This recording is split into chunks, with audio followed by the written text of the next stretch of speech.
A famous name on the slide does not guarantee that every factory correction was completed. And if you bought the pistol used, inherited it, or picked it up as a police trade-in, you may have no idea whether it ever went back to the manufacturer. 9 pistols. 4 of the biggest names in the American firearms business: SIG Sauer, Glock, Smith Wesson, Ruger.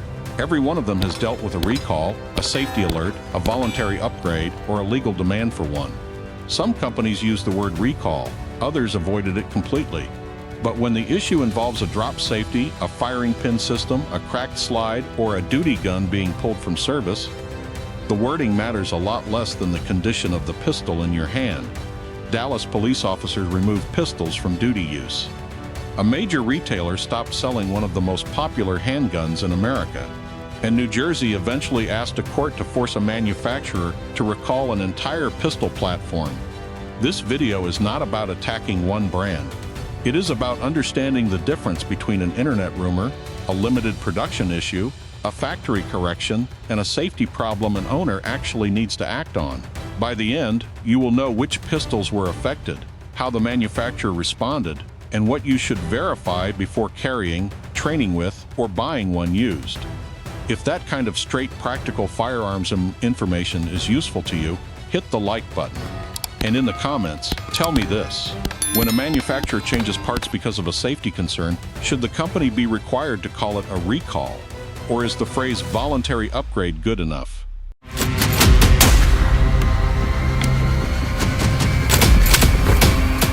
The pistol that starts this timeline is the Ruger SR9 Drop Safety Recall.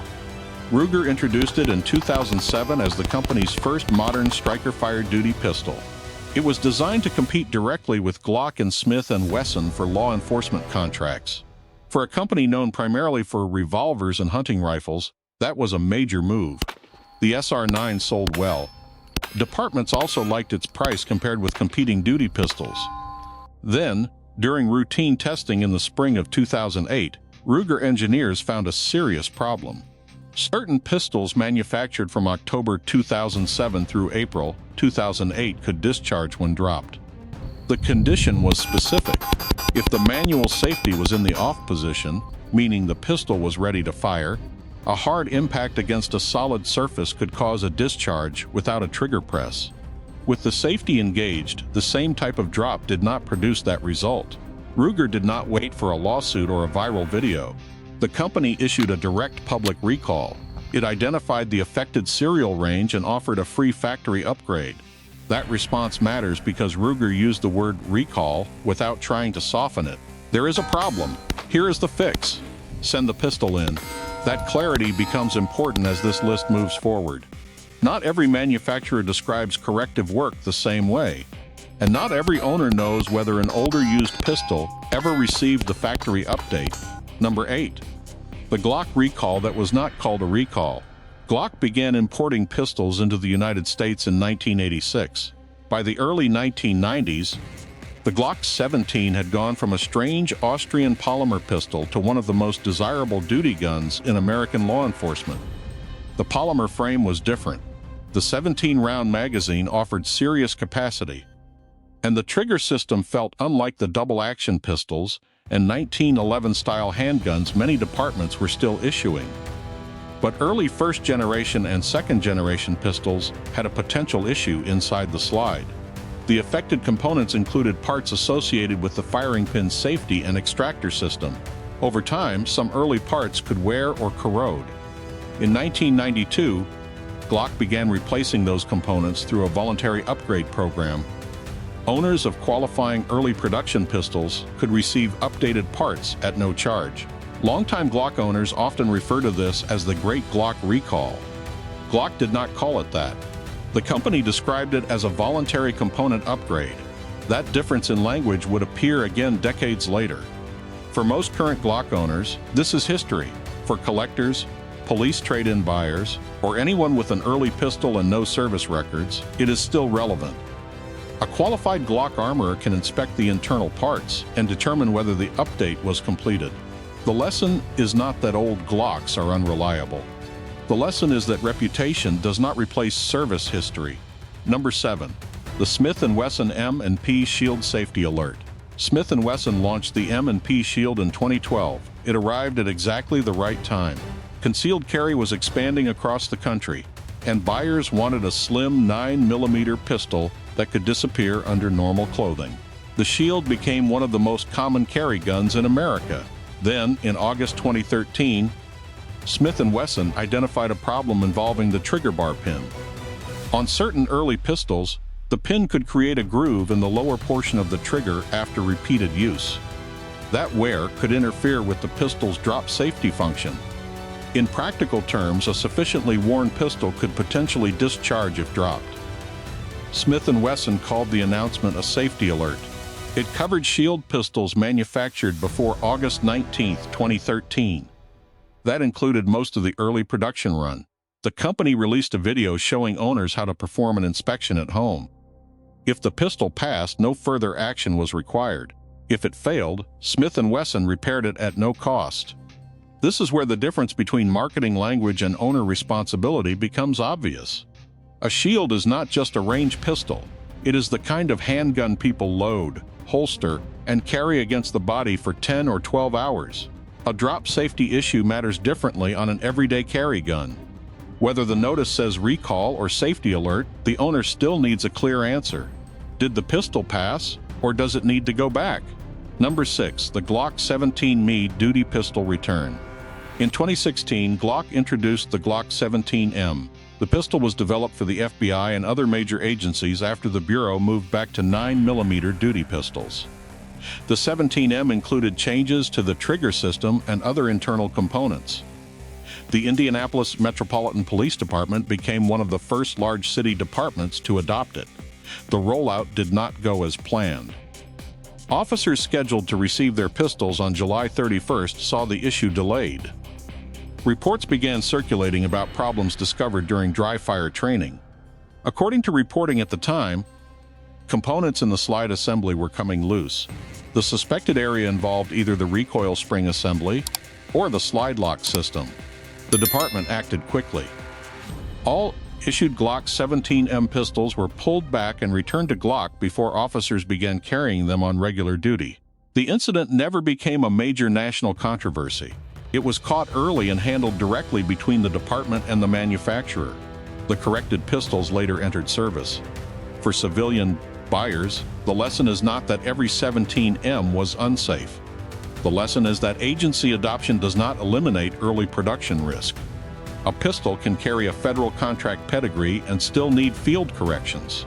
Number 5. The Ruger American Pistol Slide Crack. The Ruger American pistol was built to compete with the Glock 19 and the SIG P320.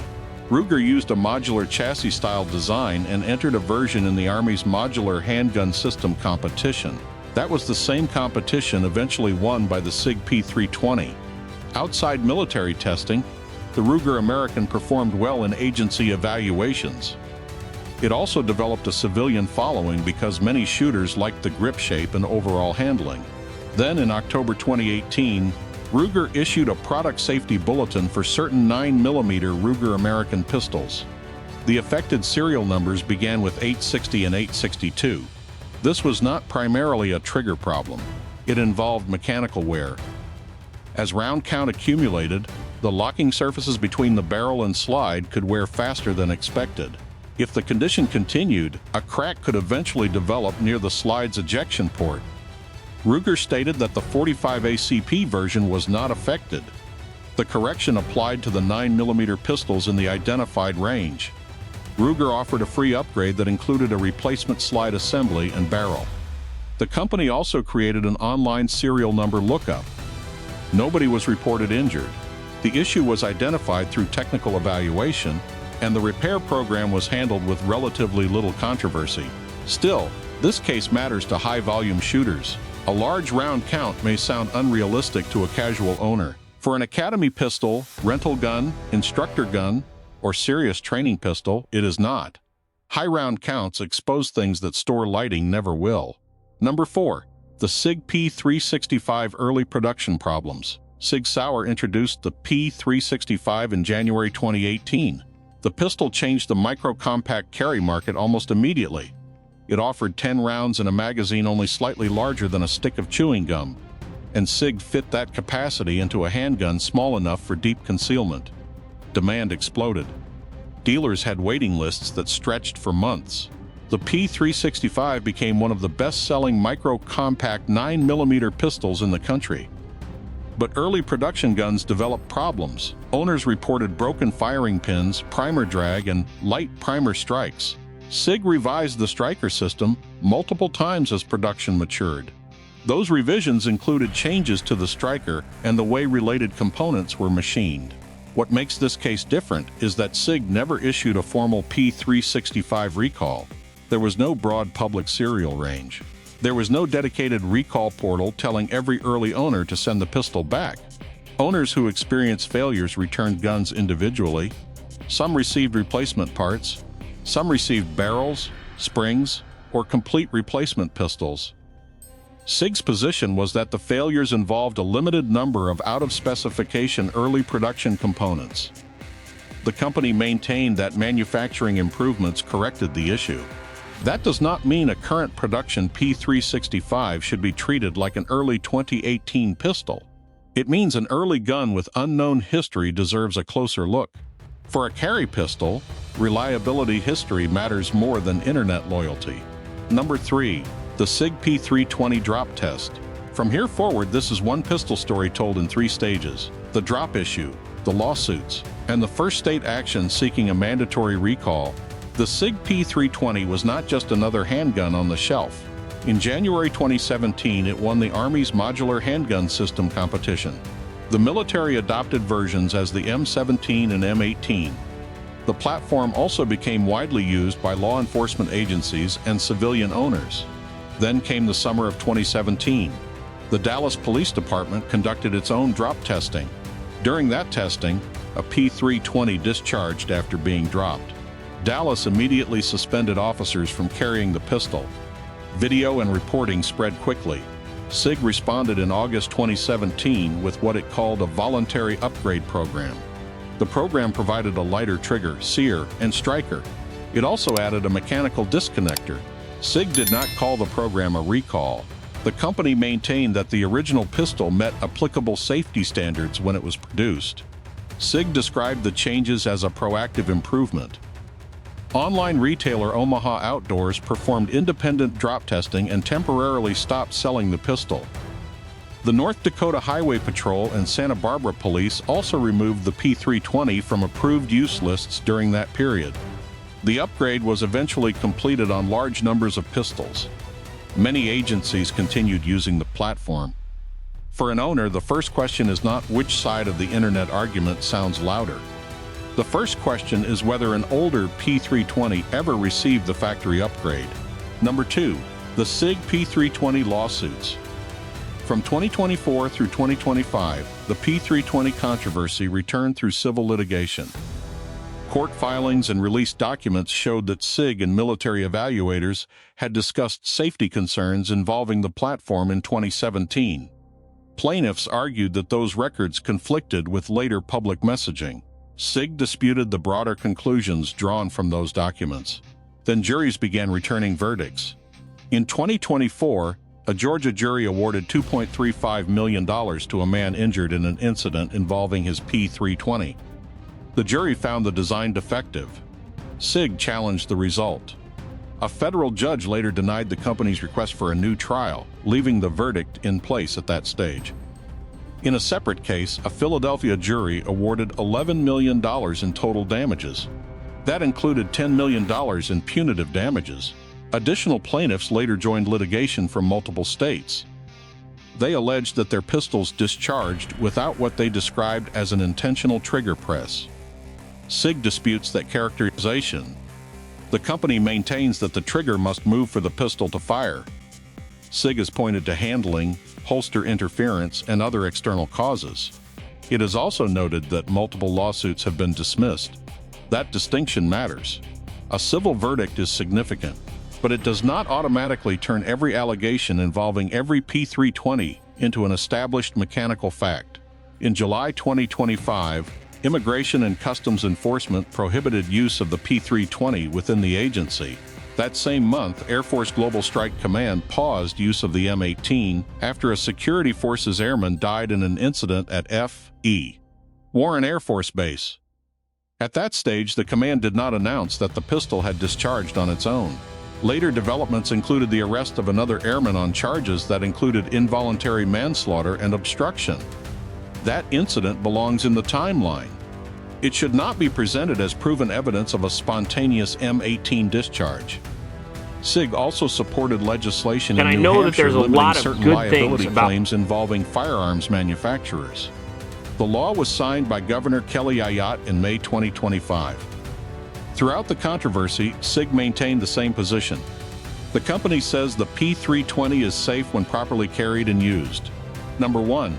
New Jersey seeks a mandatory recall. On October 16, 2025, New Jersey Attorney General Matthew Platkin filed suit against SIG Sauer in State Superior Court. That changed the nature of the fight. This was no longer one owner suing over one incident. A state attorney general was asking a judge to force the issue. The lawsuit did not seek only financial damages. It asked the court to order a mandatory recall of the P320. It also sought to stop SIG from marketing the pistol as safe to consumers and law enforcement agencies. The complaint referenced the death of Detective Lieutenant Walter Imber, a 20-year law enforcement veteran. New Jersey argued that the available incidents demonstrated what the state described as a documented tendency toward uncommanded discharge. Platkin's office said manufacturers have a responsibility to ensure officers are not placed at risk by equipment they are required to carry. SIG denied the allegations. The company cited lawsuits that had been dismissed and repeated its position that the pistol is safe when used correctly. The reason this case matters is procedural. New Jersey is asking a court to impose a remedy SIG has repeatedly said is unnecessary. If the state succeeds, a judge rather than a manufacturer would decide whether one of the most widely issued pistols in the country must be recalled.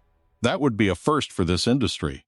So are all striker-fired pistols from SIG, Glock, Smith Wesson and Ruger about to be recalled? No, not literally, and almost certainly not all at once.